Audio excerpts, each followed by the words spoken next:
Merci. Maintenant, guerre en Iran. Une deuxième session de négociations entre les États-Unis et l'Iran au Pakistan sera en train de se dessiner, mais il faut se rappeler que les premiers pourparlers le week-end dernier n'ont abouti à aucun accord. Sabrina, donc, le président américain affirme d'ailleurs aujourd'hui que la guerre est pratiquement finie dans le Golfe. Oui, c'est ce qu'il a affirmé encore une fois dans une entrevue qui a été diffusée aujourd'hui sur Fox News. Fox News, et il a réitéré aussi aujourd'hui que l'Iran voulait absolument arriver à un accord. On va l'écouter un extrait. Is this war over? I think it's close to over, yeah. I mean, I view it as very close to over. You know what? If I pulled up stakes right now, it would take them 20 years to rebuild that country. And we're not finished. We'll see what happens. I think they want to make a deal very badly. Oui, donc pour l'instant, l'Iran a accueilli aujourd'hui une délégation pakistanaise pour poursuivre, donc bien sûr, les échanges avec les États-Unis par la voie du médiateur. Ils doivent discuter des futures négociations. Mais bon, quand même, rien n'est joué parce que l'armée iranienne a menacé aujourd'hui de perturber justement la navigation dans la mer Rouge. Les États-Unis continuaient le blocus des ports iraniens. Et même selon un communiqué des forces armées iraniennes, le blocus serait une violation du cessez-le-feu.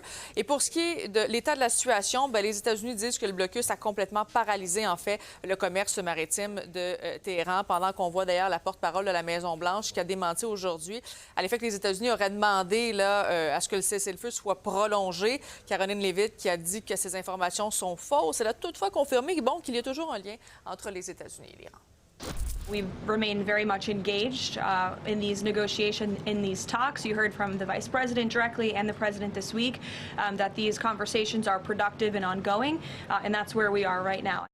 Sabrina, maintenant, le président Trump qui a récidivé avec une autre publication mettant en scène Jésus. Oui, toujours sur Truth Social. Alors, cette publication qui a été dévoilée aujourd'hui, le même écrit « Les fous d'extrême gauche n'aimeront pas ça », mais je pense que c'est très bien. On va la voir justement, cette publication-là. On y voit Donald Trump avec, Jésus. Ils sont en train de se faire une accolade, puis comme fond d'écran, eh bien, on a le drapeau américain. Bon, bien sûr, cette publication-là, ça survient après qu'il ait publié une photo de lui en Jésus, qu'il a supprimé, bien sûr, ça choque les démocrates.